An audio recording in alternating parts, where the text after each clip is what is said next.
Hello, hello. Are we are live? We are live.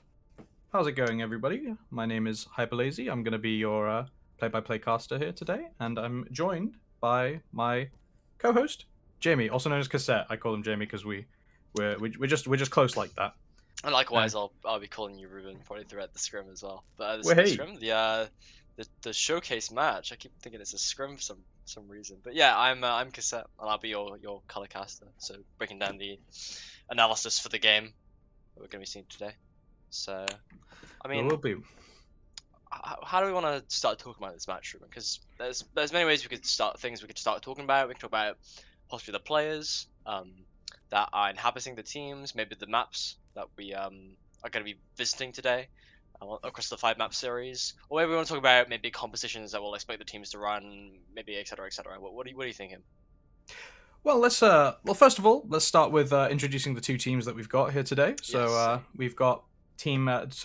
Apologies for any pronunciation errors. They're coming at us all forces here today with the spelling crew. So we do apologize if we do butcher your names. So we got Too Easy Bagär, I believe, is the first team we're going to be introducing today with and on the squad we have Mordex, Villis, Stennis, Rabad, Yorgos, and Milky Way. And then we have Too Easy Padawans. Then, as a Star Wars fan, I'm pretty hyped about that one. So on this team we have Nunchi, Kun, also known as Kunakuzushi, I believe. Provix, Thirst, Bucky, Anxar, and Animated.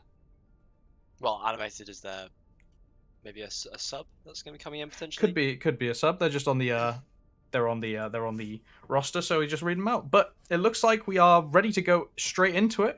That's how we like it here. We like to see the gameplay immediately over here on the server. So let's get right into it as soon as all the players are ready. But Jamie, what are you thinking about today? What because we're going into control first, so Yep, and Lijiang Tower, which is obviously one of my favorite maps. I love seeing Lijiang Tower because often a lot you'll see a real varied like selection of compositions being played due to how the maps are kind of structured. You know, you've got lots of environmental areas that where Ball and Lucio kind of thrives. But what we're going into first is Control Center, which is kind of famously known for its kind of more kind of brawly. You play the Sim, you play the Rhine, maybe the May as well, depending on like what your team feels comfortable doing. So I would reckon we'll probably end up seeing that coming out from both teams here. And I remember reading over the team spreadsheet that we were given before this, and I remember certain teams said they were pretty comfortable playing the Lucio, whereas I believe Mordex's team actually prefers to play the Ball a little more, kind of like the Ball Zen break. So maybe we won't see the mirror here, and instead we'll just see, you know, two different comps. But I guess we'll just have to wait and see. well, regardless of waiting and seeing, I am excited to see that there is a Symmetra on both sides, with a Lucio to follow, so we're going to see some high-paced action, TP out of spawn, and then speed boost straight to the white room here, Jamie, so we're going to see that it looks like Padawans is taking the advantage here, but it looks like Bagär is playing the Farah here, Jamie, trying to get some height and verticality on this map. It looks like they're trying to take advantage. It's a very good map to do so here as well, because as we can see, Padawans has just immediately had to kind of back up there a little bit with the spam coming down from Stennis, I believe. Sorry, I have no problem addressing them as Doctor. Well, a bit of a chaotic fight here comes out. Lamp comes out here from the bat for Padawans, and it looks like Stennis is getting 2 kills here, picking it up with a third, and it's going to wipe up. Oh, revenge kill from Thirst onto Stennis there, but I think it doesn't change much of the outcome. Oh, the pin! It's quite unfortunate there.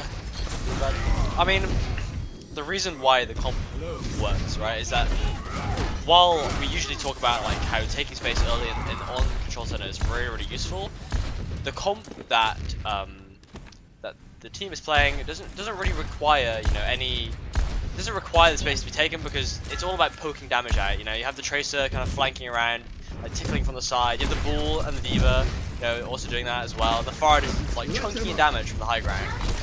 Well, so the window comes out. Here. It's gonna be they're trying to make a very aggressive push here, trying to come back, but the window is gonna get zoned out by Stennis' barrage.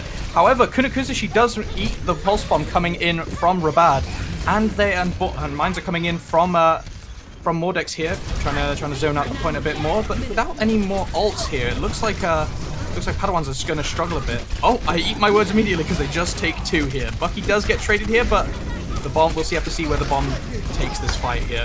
The Angsa comes out with the beat, and first with the quirky headshot, with Nunchi taking that shatter to the ball, straight to the face, mano a mano, as they say.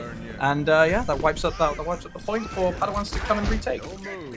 So both teams kind of heavily invested there, as you see, like the ults used is quite broad across the board. Obviously they really did think that they could stall the point out, maybe get the percentage as high as possible as humanly possible. But the sustain power on the Ryan comp is much better because of the Batland, right? Like that's and obviously the May has like Ice Block, and you have the beat as well, which can, you know, drive the team like even longer. Well, the High Noon comes out here from Thirst, taking out Milky Way, just out of position there, just a tad.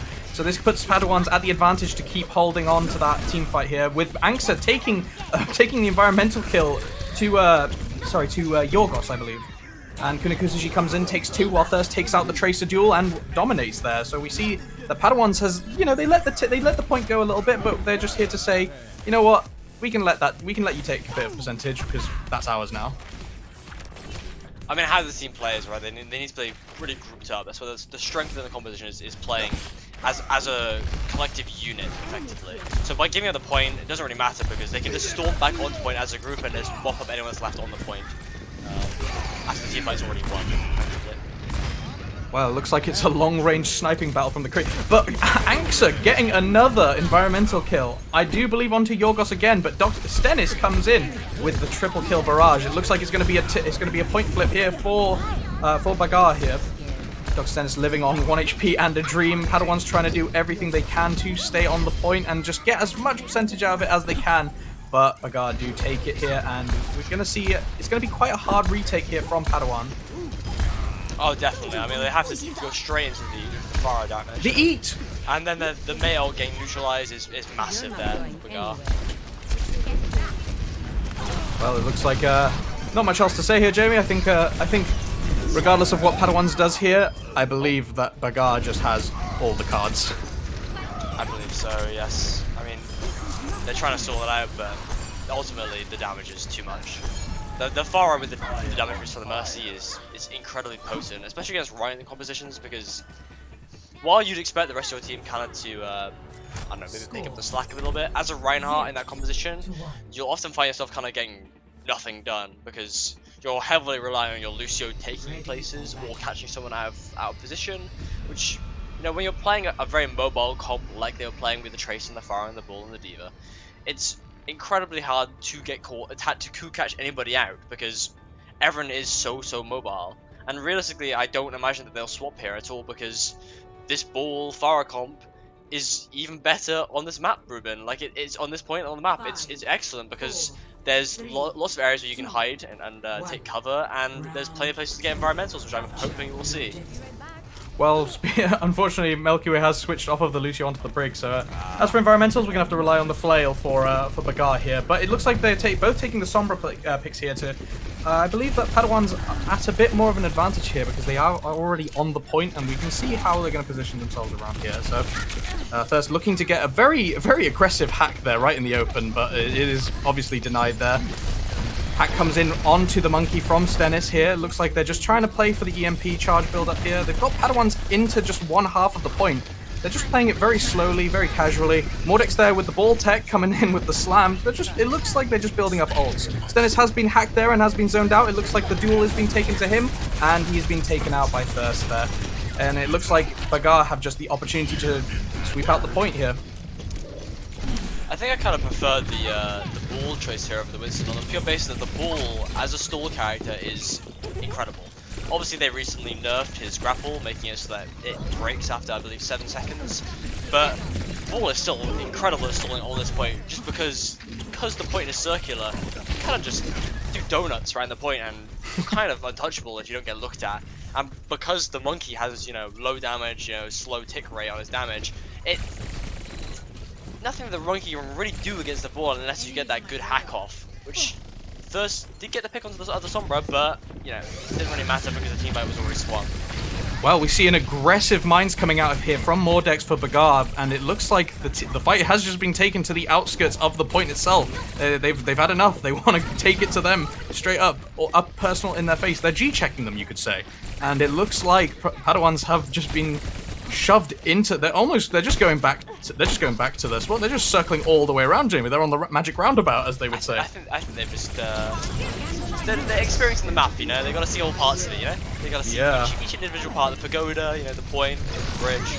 Well, big ults coming out here with the Transcendence and the EMP from Bagär over here, but the returning EMP from Thirst gets 4 for Padawans, and we can see that Yorgos has been traded off.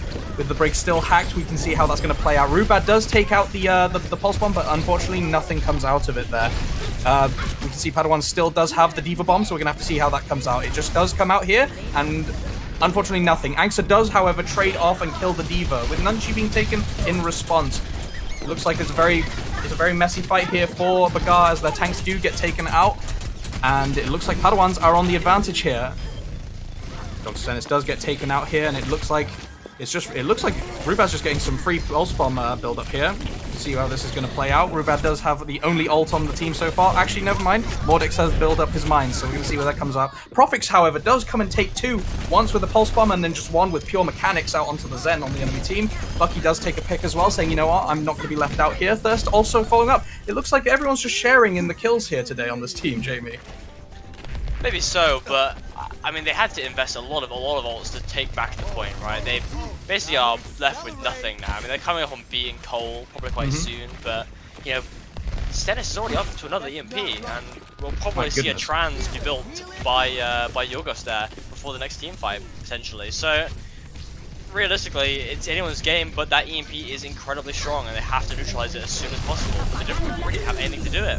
Well, the EMP does come out there from Stennis, but he's living on a dream and 1 HP. Rubad also struggling to stay alive here. The EMP did come out, but it doesn't look like anything's come of it. And with 2 support ults coming out, the Coalescence gets cancelled by Stennis there onto Bucky. Wow, that's actually very fundamentally useful for their team there. The beat does come out from Padawans as Nunchi is hacked. We're going to have to wait and see if his Primal does get anything done. Thirst coming in with the EMP there and disabling the team. Nunchi does manage to get an environmental onto Rubad with also a following pick onto Yorgos there. It does look like they're trading 2 for 2 here on this team fight, but we can see that Bagär has the ult advantage and is building up to an even higher ult advantage, so we're going to have to see how that goes. Profix does come out with the Pulse Bomb. Unfortunately, it lands to nothing, but he does manage to get that melee kill onto Milky Way, but it doesn't look like it's enough, unfortunately, with the ult advantage and just the positioning advantage. It looks like Bagär is going to be taking this. The bomb comes out from Willy to no extent, unfortunately, and I believe that's game. That is indeed. I mean, really well played from both teams there. Obviously, very well played. Bagär taking it at the very end, but I think there's a few things, maybe a few little reasons why that comp on second point kind of worked a little bit better against kind of, you know, the Neo goats, but kind of like the Winston with the Moira and the Lucio. Is that the Brig for Bagär was so useful that I kind of saw it a little bit in action, but every time you would see Nunchi jump in on the Winston, he would get bashed back. Flare would come out, knock him back, and obviously Winston is required to take that range, because if you're not close to the enemy that you're trying to zap, you're doing absolutely no damage. And Winstons will often find themselves kind of just struggling in this kind of like void, the tank void, but they're kind of not really achieving anything because, well, they're just getting neutralized by the hack or by the Brig. So I think the reason why the bull comp went out there is that the support line is a tough nut to crack, you know, with the Brig there to CC and the Zen with Discord to put onto the Monkey. So even if the Monkey does manage to dive in, he's discorded and the team can focus fire onto him. It's so difficult. On top of that, Zen can adequately deal with Tracer and Sombra by himself if he really wants to, alongside Brig. That's obviously a very brave Zen. It's a brave Zen, but we've seen it in the past and we'll probably see it into the future in Overwatch 2, in that Zen has the capability to duel DPSs because of the high damage output he has with his orbs. Moira and Lucio don't really have that as much. You know, Lucio has the environmentals and can, you know, pick off slightly weaker targets like the Zen if he has the opportunity, but I think it was just a bit of a comp diff, but it was well played by both teams. You can't discredit that. What do you think, Ruben? Yeah, honestly, I think I'm actually leaning more towards I like how Padawans played mechanically in the end. Yeah. I think Angsa was a shining star on that. Lucio consistently getting the environmental pick onto the out of position supports on the enemy team there. I believe Yorgos did get a bit inty there when he on control center.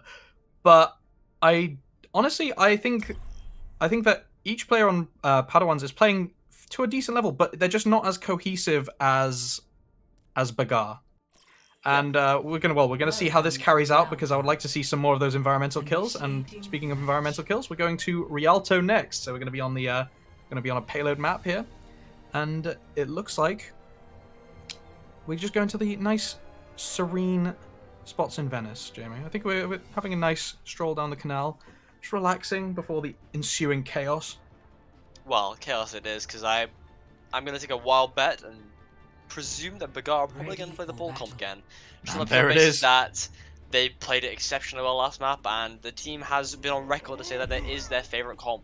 The ball with the Brig Zen is their favorite comp. So I imagine we'll be seeing a lot more of it this series. But I'm kind of interested to see what we're going to see from Padawans, because they just tried to run the Monkey Diva with the Moira Lucio against the ball comp, and it didn't really work. They kind of struggled. They struggled to find the picks with the composition. So if they are going to play what they're currently playing, I think it might have a little more success, but I'm interested to see how this Zarya is going to work, because we know that double bubble can work, but how is it going to work against this comp? Because I'm slightly worried about charge being built to the Zarya, because apart from your monkey taking the damage, I'm worried that the Zarya might be kind of a bit useless here, but compared to like a D.Va, but I guess we'll have to wait and see. Well, we do see that Willie has gone switch to the D.Va from the Sigma here, so it looks like they're going to be taking a way more high ground advantage, or at least attempt to here. So, well, we can see Rubad going out on the flank here, seeing how that's going to play out for him. Profix is playing it safe up there by the Zarya on the high ground, and it does look like they're peeling back a bit much there for the just to deal with Stennis, knowing he's going to TP out. Nunchi does get picked off there in a greedy attempt. Rubad just decides, you know what, I'm going to go for the double kill, and just gets out first in the duel. Just, you know, says, yeah, you know, you're the second one, but hey, I'll just take you out. Why not? I think I really would love to see the ball mirror here, just on the pure basis that I really don't think the monkey's gonna get anything done here. On the pure basis that you're gonna have such a hard time diving anything on that team, you know? Tracer can just blink away, Sombra can translocate, the Zen has the bricks basically glued to it, so I think sticking with the monkey, and we sit there. Nunchi again, getting taken out by the Seismic Slam there, but, well, Seismic Slam, sorry, the Pile Driver.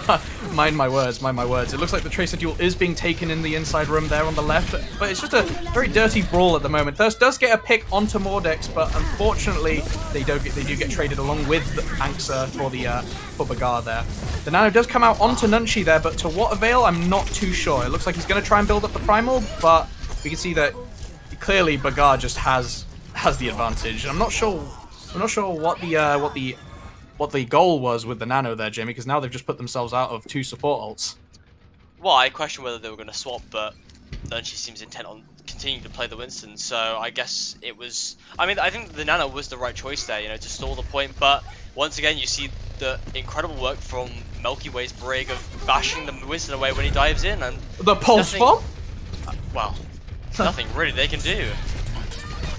Well, it looks like Mordex is just having some fun. We do a little trolling in the backline, as they say. The Primal does come out from Nunchi, but as is tradition on this map so far, already cemented is that Nunchi is first to die in a lot of these team fights. The rally has been used, and the Trans does come out from Bagär here with 2 tank ultimates just to lean back on if they need to. Looks like Willie's going to lean back into that now as he uses his second life with very much care and grace. But at the end of the day, doesn't really need to be care and grace with this because it's just an absolute roll here, Jamie. Unfortunately, you're just going on a tear if you're watching this. His Zen is absolutely dirty. I think, and this is once again the strength of the Zen, is that you can kind of just play it super aggro when you have that Brig next to him, because the Discord combined with the damage output is insane. And as we saw, Nunchi has been shredded 3 times on engage. There's nothing he can do. It's the persistence, Jamie. It's the persistence. And now we see the swap, which I'm happy to see, because I think that they will find more success. But Ruben, is it too late? I think maybe it might be.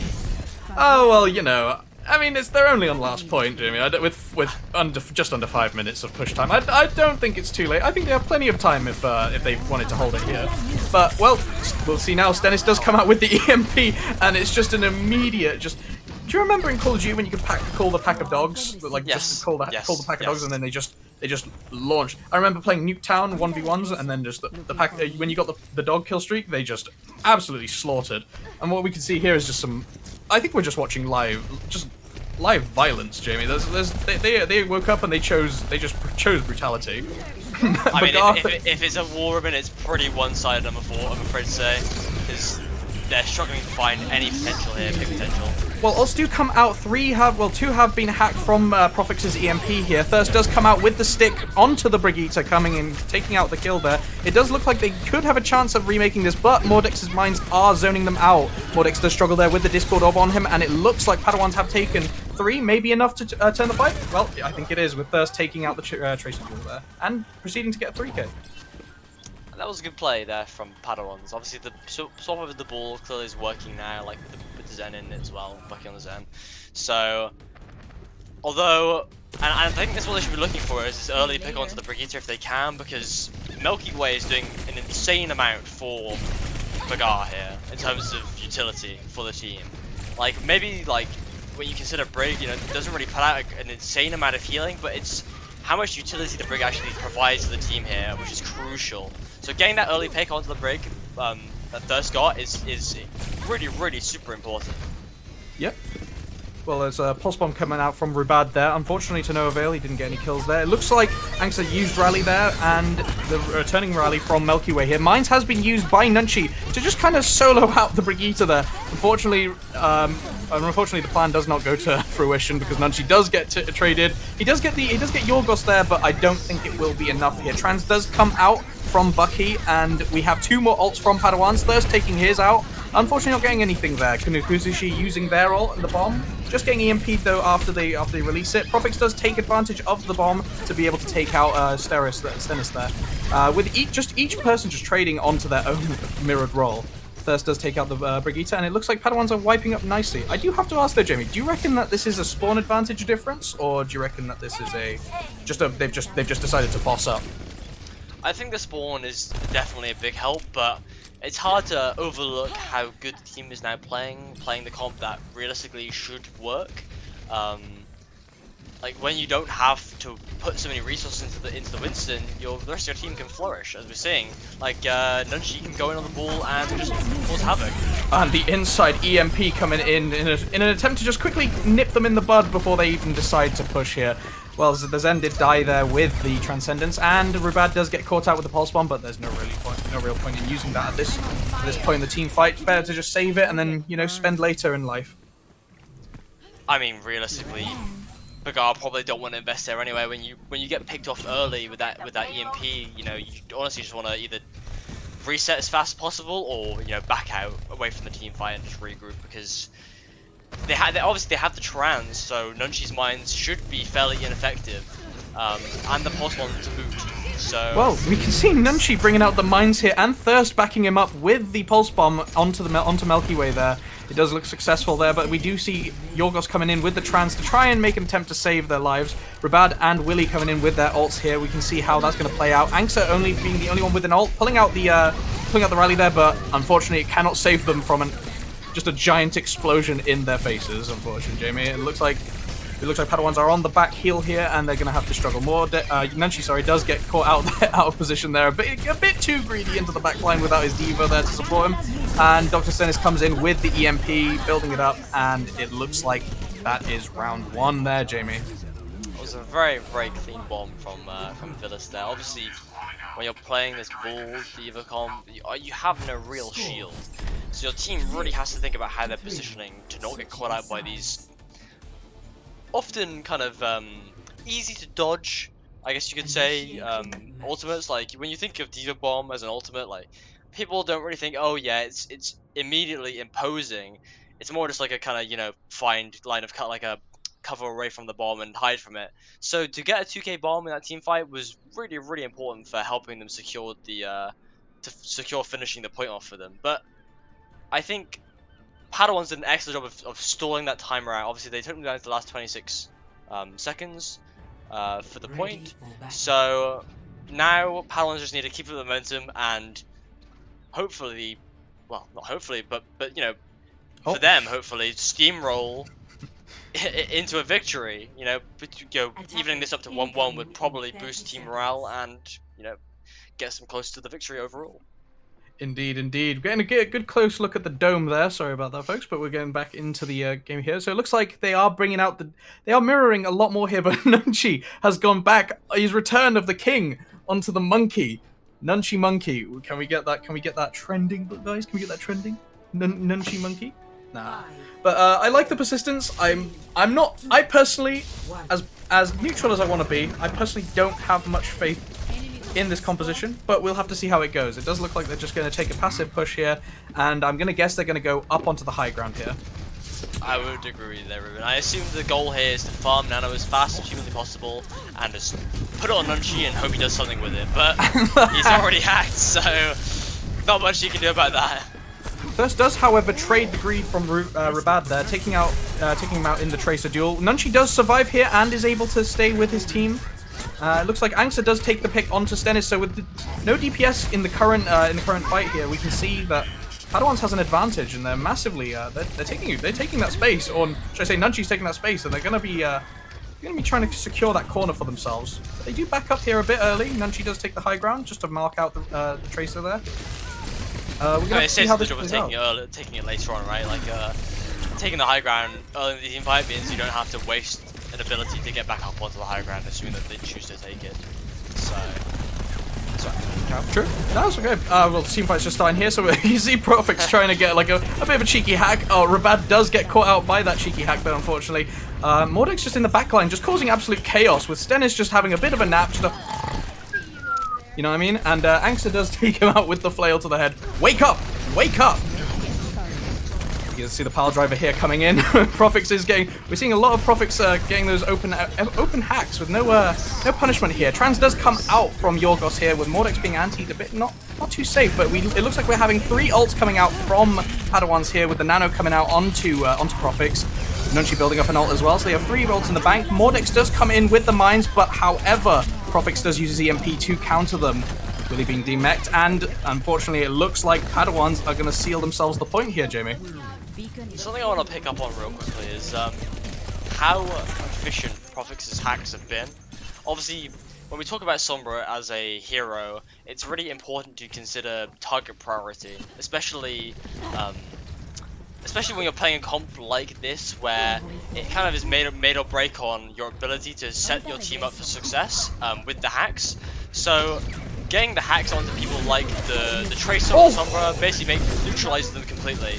And the grav coming out from Kuzushi here into the pulse bomb from Thirst, taking out the double kill, and that I don't know if you saw that, Jay, but the sleep onto the bull just before he could pile drive into the grav was an absolutely. I'm not sure if that was intended, but it looks like it was perfectly calculated to me. That was fantastic, and that's just.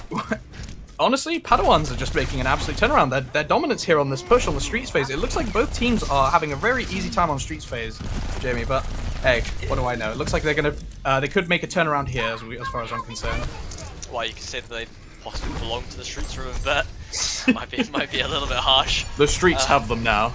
I'm afraid they have. But EMP does come out from Stennis here, just surviving on a dream right there. But he does get out. He does get 3 hacked there. However, Willie does have the only ult for Bagär here, whilst there are 2 support ults coming in from Padawans. We're gonna have to see how they use that, if they're gonna be conservative with them, conserving with them or not. It looks like they're just gonna take it easy there, just sit back, wait for Nunchi to return from whence he came, and oh wow, it looks like Profix has got the EMP building up here, and aside from Kuzushi, I do believe they're gonna have 5 ultimates here, Jamie, ready for this team fight. I think they will. I think that the goal will be to just put Nano straight onto the monkey, which we've just seen right now. Well, Nunchi taking that advantage, whilst also Stennis did get displaced there. He had to use his teleport there to get out of to get away from the hack from Profix. So it looks like they're winning this fight here without the use of Primal nor EMP there. So they've saved 2 ults here, very good economy, and I'm hoping that there's an impressive performance on final phase. I mean, if they do, then we'll most likely see them get a much better time than Bagär.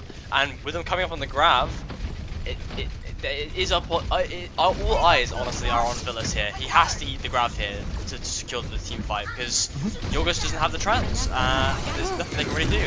Oh, well, the EMP does. Did that get cancelled? I believe it did. Wow, and on top of that, Nunchi is going in to avenge the fallen EMP. We do see Stennis coming in onto the Echo here to see. I'm not sure how how this plays out, but we can see how it is. That's the beauty of Overwatch, though, Jamie, is that we can see these different compositions being played and how each and every individual can take advantage of them. Now, I assume they brought the Echo out just to melt the Wiz even more, but who knows? Objective, bully Nunchi. But it looks like Mordex is getting bullied in response, but Kuzushi does get also taken out. 2 tanks down, 1 tank each down for each team here. It looks like it's down to Thirst with his pulse bomb to try and change the tides of the fight here. It looks like both Tracers are just playing that poke duel on the flank here, quite separated from the rest of his team. I believe that Padawans are looking to get back and just kind of compose themselves, sit back, take a breather, let them waste their ultimate, their abilities, sorry, and just go in. They've got 3 ults here now. Well, coming up onto 4 if Profix can build up his EMP and Angsta can build up the rally here.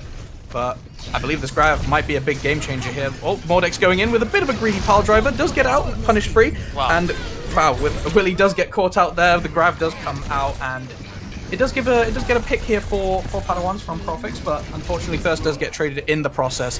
It looks like Rally did come out there for Bagär, and unfortunately Angsa could not build up the Rally in time to counter there. So it looks like Padawans are gonna have to sit back and say, let's try again. So I don't know if I caught that, but I'm positive that the Nano went on to Nunchi there to, you know, just do a good amount of cleave into the backline. But this is where I think the Echo swap was actually a pretty smart decision, is that if you put Discord onto that monkey and your team focus fires him and your Echo pops the beam, the monkey is not surviving. The Winston is not going to live there. He will die very, very, very quickly. And that is exactly what happened. And Nunchi was out of the team fight really, really early on, which effectively stopped them completely, because this comp relies on the monkey to be there. Ooh, bit of a fadeaway EMP right there from Profix there, getting out just on a little bit of HP. Angsa does come out with the Rally to try and invest into this fight. However, Bagär do have 3 ults, coming up to 4 with the Pulse Bomb included. That looks like it's going to be quite menacing, but Angsa does take out the Brig for 1v1, just saying, you know what, this is my territory. So it comes out from Bucky, unfortunately misses. Also, Bomb coming out, Bucky just trying to get a pixel perfect save there, but unfortunately, not going to happen, son. Unfortunately, that's going to be your life on the line there. Nunchi does get taken out with 2 ults to spare. It looks like Bagär are going to be taking this. And that's, once again, the beauty of the Echo, Ruben, is that you don't have to play the Sombra, because you can just copy the enemy Sombra and build an EMP twice as fast as them. Possibly even 2 if you're very, very good. So, and that's exactly what Dr. Sennis did, is that he just built that EMP and utilized it straight away and just cleaned up all remaining team members on the 4 Padawans there. And it's truly, truly brutal, you know, knowing that you're coming across a person that, you know, can build ult 2 times faster than you. But the Pulse Bomb gets eaten there by Kunokuzushi, and well, with Yorgos bringing out the trading Pulse Bomb eats by the Divas here on each team. Impressive display. Trans did come out there from Yorgos, but unfortunately nothing really happened. It was just a bit of a messy team fight there. Unfortunately, that was where the eating came into play. Yorgos does get punished there, with Milky Way using a Rally to try and support the rest of the team. And it looks like it's a very, very aggressive team fight here coming in. Kunokuzushi does take out Milky Way, with Bucky being taken in reverse, and Angsa just falling into the mines. Unfortunately, that is a very unfortunate way to go, especially if you're playing the game itself. It's very unsatisfying way to die. However, the EMP does come out from Profix, and it looks like it could be a reverse. I know. You know what? You know what, Jimmy? So. You know what? That was hopeful. That was hopeful. I think that will maybe a little bit of hope in your blood system there, but we can get that checked for you later. Don't worry. What can I say? I'm an underdog fan. I'm an underdog fan. Just kidding. I'm a San Francisco Shock fan. Yeah, that's well, I'm glad we get to see it, but Milky Way with the play. I think this is just some left clicking action here. But you know what?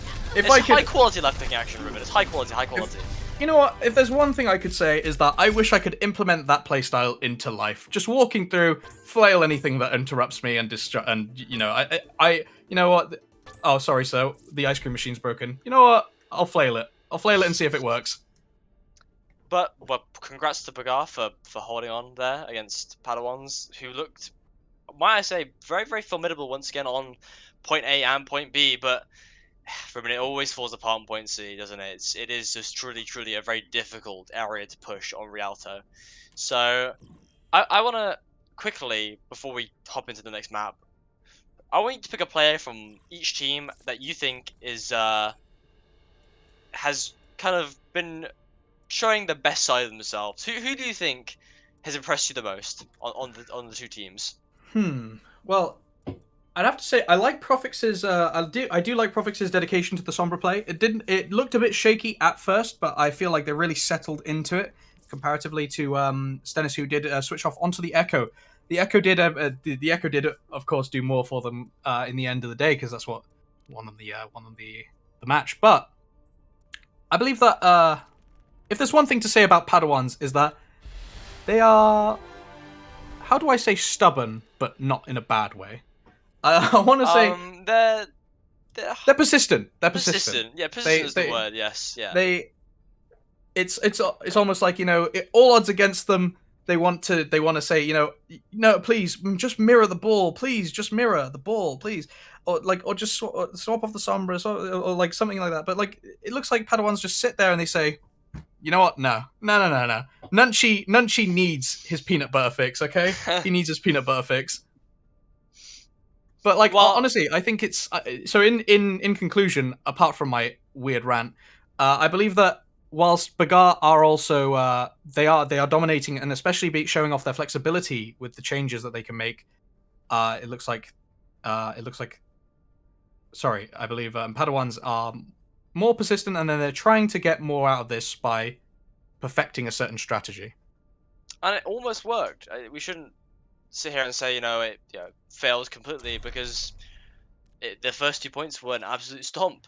A player I once again want to highlight. Obviously, we just saw their play of the game, but Milky Way's break has been really, really good.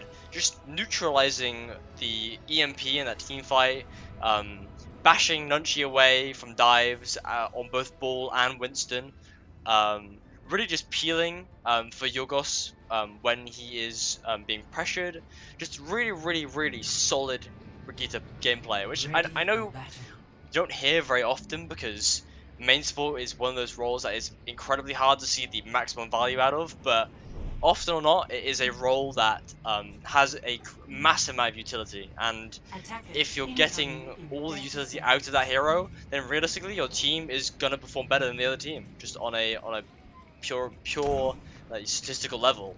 So I think I implore you all to keep your eyes on Milky Way's break, because it has been incredible so far. So, but we are going to Blizzard World, Ruben. And speaking of Milky Way's break, we are going to see it make a return once more. It looks like both teams are going to be taking out the ball here this time. Nunchi not as eager to switch to the Winston here for this composition. It looks like the Sigma is going to be joining them, JB, with the Symmetric coming out from well, the TP just coming out from Bagär, and then switching to the Tracer. So we're going to see a Tracer duel here, hopefully. And, well, we see Willie going to the Sigma as well. So we're seeing quite a good mirror here. I assume that the Sigma was just for the Ashe initially, but it seems that they both seem intent now on playing the Sigma. But I think this is a wise decision from both teams. You cut off sight lines with your shield, and the Sigma itself can eat pulse. He can, stun people with his accretion. Plenty of things the Sigma can do that D.Va simply can't. Well, it looks like Bagär are setting up for a pincer movement here, going up onto the high ground, trying to take this fight to them. Stennis does succeed in getting the kill onto Kunakuzushi there, so they're down a tank here. Let's see how this plays out here, Jamie. It looks like Rabad is just kind of poking them from the side here, and I believe that's a wipe. Bagär taking the team fight very quickly, and this point is just secured. Let's see if Nunchi can get out. Well, besides really excellent team coordination there from Bagär, I think that the deal breaker there was the Echo. The beam and the right-click stickies onto the Sigma there effectively terminated his life very, very early on. You want your Sigma to be staying alive, because he is the shield for your DPS, as well as your Zen there. So that was pretty tough from Padawan to lose that planet early on. But now they have high control, so they need to keep it, because this is where the strength of the Quick B lands. Indeed. And as we can see, Thirst has switched onto the soldier from the Ashe, I believe, in an attempt to kind of put more pressure onto Stennis, as he's got a lot of open rain there onto the on the skybox, as they say. But it looks like they're just taking Bagär are taking it quite slowly, with trying to find a way to get the payload push just while taking as minimal damage from the high ground. And Nunchi he's playing a bit of swing ball there, Jamie. Playing a bit of swing ball. Ult does come out from Dr. Stennis there. Sorry about my brain fart there. 3 ults on the side of Bagär, with none to spare for Padawans here. It looks like they're at a bit of a disadvantage here, dude. I mean, they only really utilized the pulse bomb, correct? Like, they still have ults coming up, so there's potential to turn the fight, but I think point B is almost as good as over. And there it is. And very convincingly as well, with pretty much no ults used. Obviously they used the copy onto the Sigma there, but that was all they needed, because the neutral game for Bagär here has been just really, really clean. Like there's nothing you can really fault about it. That's the thing. You see the mines coming out here from Mordex in an attempt to, I guess, just zone the point out. Mines are returned from Nunchi in just a way to just kind of like just separate some ground there. Nunchi does get taken though out of position, just slightly trying to a bit eager on the ball 1v1 there. Mordex does unfortunately miss out on the swing onto the soldier there for the enemy team. Nakuzushi out of position, but Mordex can't take anything from there.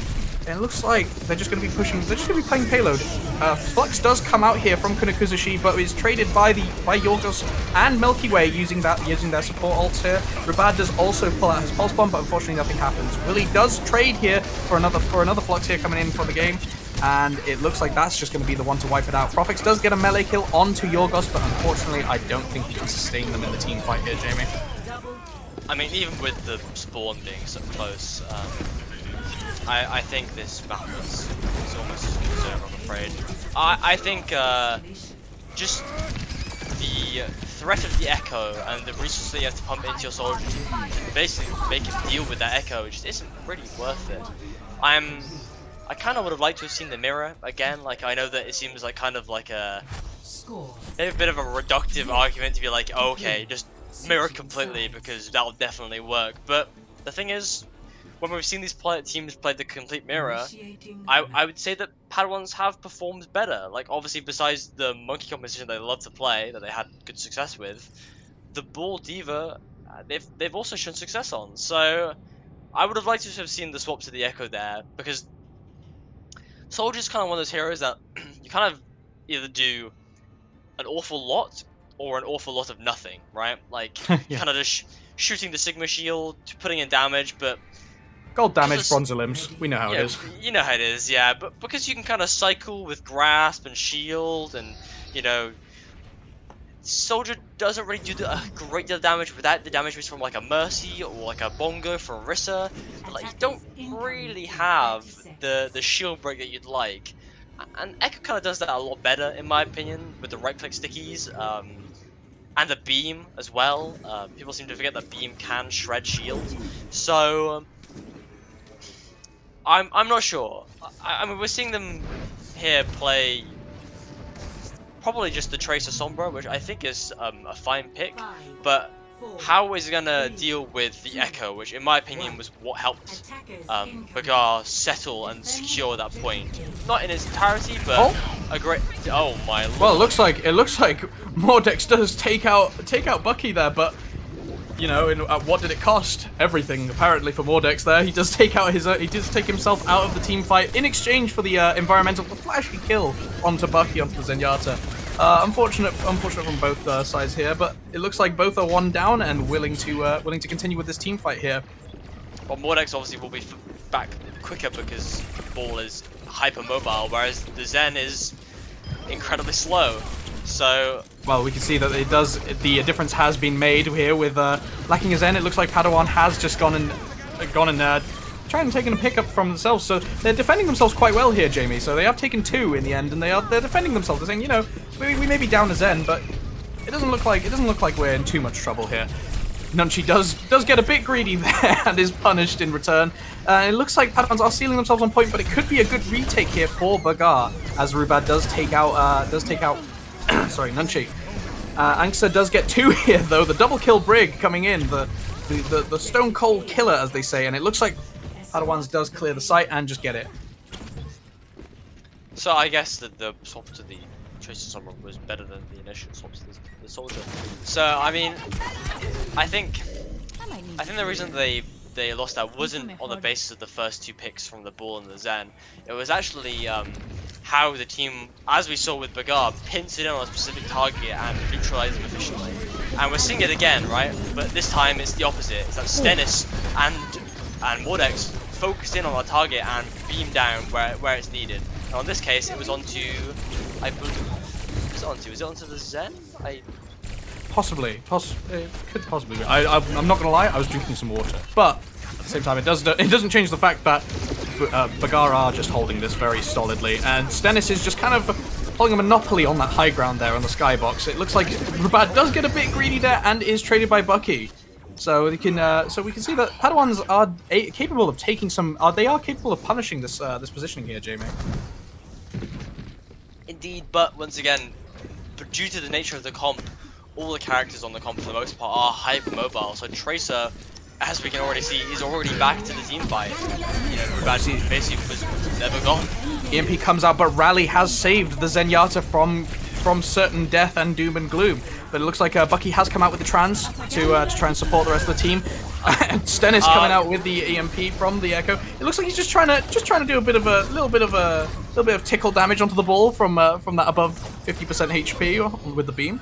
Not sure what the goal was there, but a meme MP maybe. I mean, the solo EMP onto the ball might be considered BM, but when you're playing the Echo and you kind of don't really have too long to use the ult, it was the right decision to make there for Dr. Stennis.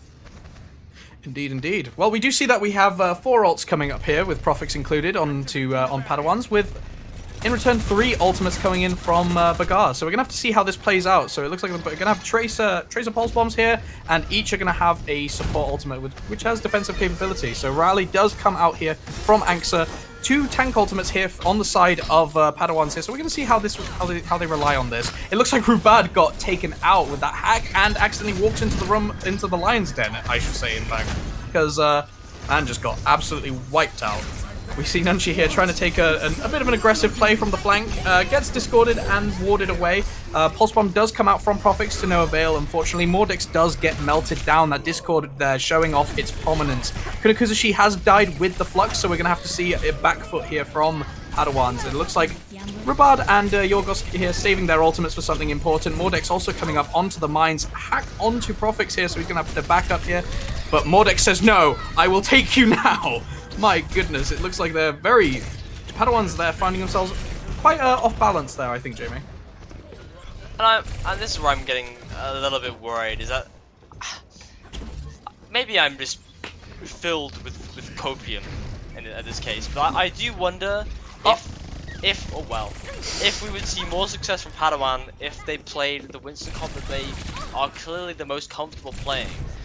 I think we're seeing a bit of a ball diff here. You hate to admit it, but like Mordex on the ball has been incredibly potent against the entirety of the back line for Padawans. Whereas I think Nunchi struggled potentially with his rollouts a little bit and has been playing quite out a lot more often than Mordex has been. Well, the mines into the pile dropper did get cancelled there by the hack. The mine still went off, but Yorgos does come out with both Zen, coming out with the Transcendences to trade into the team fight there. Angsa does get taken out, unfortunately. EMP does come out as well. And Flux also came out from Kunakuzushi. Sorry about that, folks. I was drinking some water again. I'm not gonna lie, that was a very fast team fight. Got hacked there out of ult, which is quite unfortunate, but he managed to survive with the help of his healers against the Tracer and the Sombra, which was actually quite impressive. So they managed to stabilize, so they should be able to take this team fight fast. Failed hack onto Mordex there, with the EMP coming out, coming out from first here. Milky Way has used the rally there, so they know that it looks like they know that the EMP is coming, and they're trying to stock up some HP for the Zenyatta here. But unfortunately for Padawans, they're not going to get to use that EMP this team fight. It's been denied, as they would say, and it looks like Padawans are just going to be trickling back a little bit. And I completely zone this out, but obviously they've swapped. Both teams are now playing the complete mirror, so it is a pure mirror balanced, fight here. Which team is going to prevail? Well, they have 15 seconds left, so hopefully Padawans have something up their sleeve, and it has to come in the form of an EMP, I think, Ruben. Well, they used the rally here as a first option, and now the EMP does come out from Dr. Stennis instead of first, unfortunately.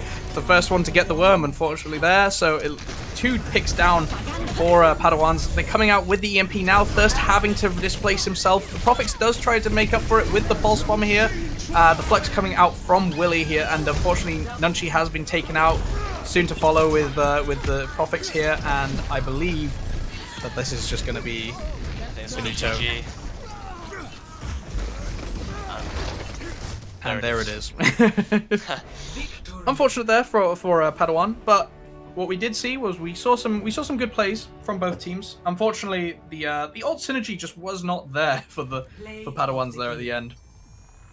I think they kind of got sucked into, like how Chengdu have the Chengdu zone, Bagär have their own version, and I think Padawans kind of got sucked into the mirror, and they maybe a little bit too much. I think it was very clear that Nunchi wasn't as comfortable on the ball.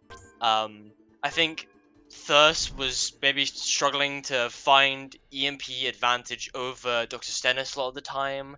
I will give massive credit actually to the backline of Padawans, because while they did get heavily bullied by Mordex and Dr. Stennis, I do think they did a very good job of peeling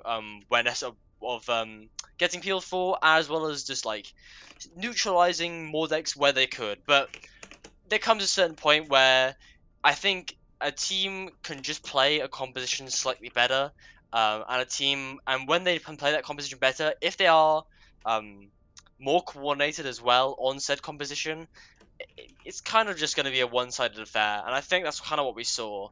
Um, so, how about we quickly give out our MVP, Ruben, before we, I assume, go into a quick interview. Sure Um, thing, sure thing. Well, I've honestly, I think personally, I did like what I was seeing from Mordex. Actually, I think yes, I'm yeah, not sure. I'm not sure if it was just the differential in the main tank role that was a bit obvious there in some parts of it, but we can see we can see that he was very impactful with his engages, sorry, with their engages, and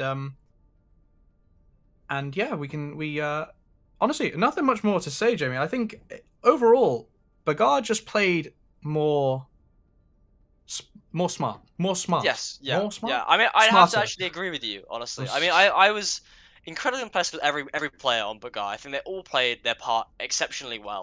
Obviously, we saw the excellent EMP cancel by Milky Way. Dr. Stennis had some wonderful moments on the Echo and the Sombra, but I would actually have to agree with you that Mordex actually was my favorite player of the game, because the space he was able to take, and unfortunately, this isn't Stats Lab. We don't get to see the entirety of the stats of the game, which I would love to have seen. But I can promise you that Mordex, um, ignoring the fact that they just were kind of rolling on that map, his kill to death rate probably would have been much better than Nunchi's, on the pure basis that Mordex was finding these engages, he was finding the right time to go in and pile drive, knock players up, and create opportunities for his DPS, and getting out alive. I think that's a really important thing. Nunchi was doing the same thing, but he was getting caught out by Bagár at the end of the day, which is really, really unfortunate, but it kind of just is what it is, I'm afraid. But yeah, I think we do have a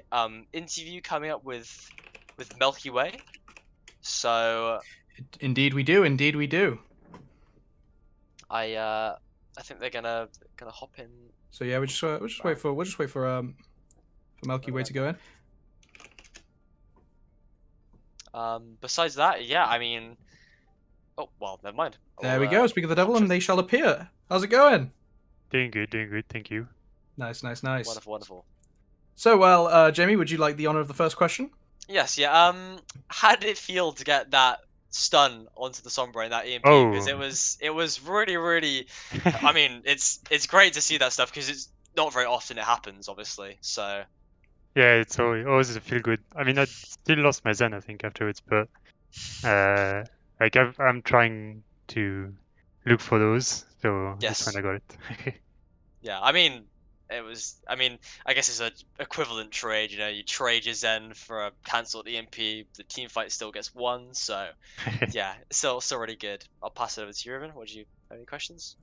Well, I just want to say, like, so what do you reckon was your strength that got you the win over Padawans in terms of it could be anything from alt usage, synergies with other roles, or from just pure positioning and game sense. What do you think was the one that got you the win in the end? It's probably confidence, I'd say. Mhm. I think confidence is a big part of winning in Overwatch. So thinking that you are the better team is like a very big mental thing that you need to have. We were a bit passive at some fights, and these are the fights that we lost. So being confident that you can win every fight and going in like the one that Mordex did on Blizzard World first, like the rollout to book the Zen, that kind of confidence wins you fight. So yeah, I think that's what I would say. Well, I guess if you walk the walk, then you can also talk the talk, because you guys came in with you came in with the swagger, with the shoulders swinging, and you absolutely sweeped. So yeah, that was a fantastic display. Would you like to Sorry, Jim, I'm just going to quickly squeeze in another question. Yeah, here. go for it. Who do you think was personally your MVP for your team? MVP. I don't like to do this because I don't want to. I don't know.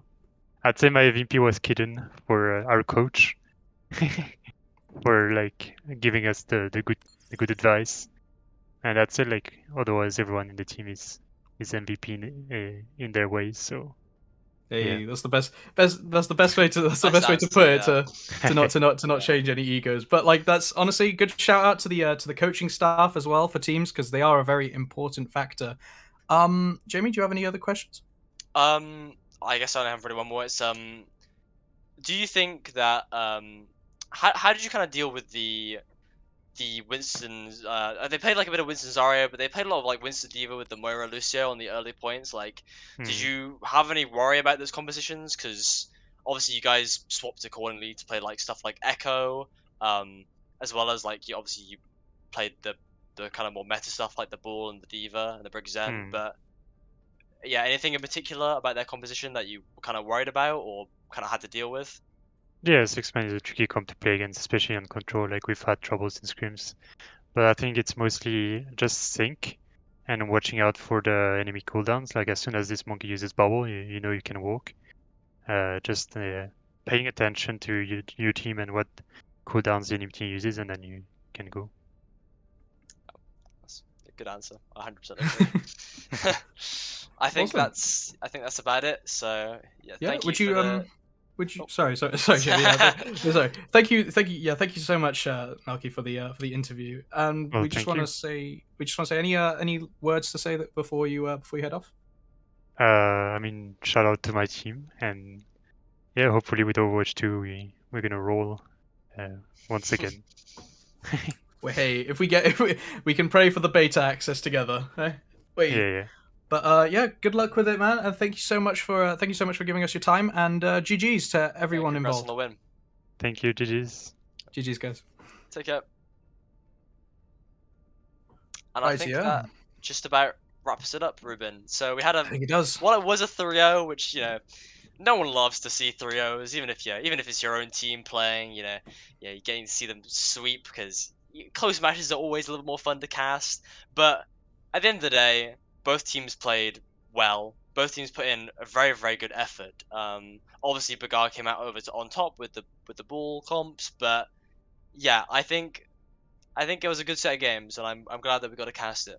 So, if you want to do the final wrap up. Yeah. Sorry. So yeah, I think overall, I think we just want to say before we wrap up here, thank you so much for one tuning in, two for the players for playing in the match, because honestly it takes all parts, and thank you very much to the production team.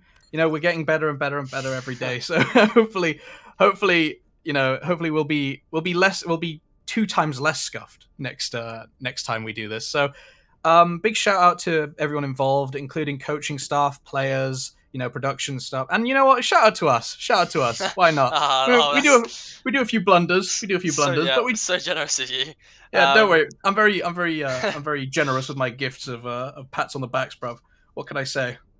Wonderful. Yeah, I obviously mirror everything that's been said, but yeah, it's always lovely to cast, and we might see you for whatever game we'll be casting next. I don't know what that'll be, but yeah, you might see us floating around. So We're like yeah, Team once Rocket. again, We'll just jump out the bushes at some point and yeah. just cast a game for you. And I guess that means we're blasting off again now, Ruben. So We are indeed. it's a goodbye from us, and I guess a goodbye from the Too Easy team. And yeah, we'll see you for the next set of matches. Thank you So, very yeah. much, guys. Peace. Take care. Bye.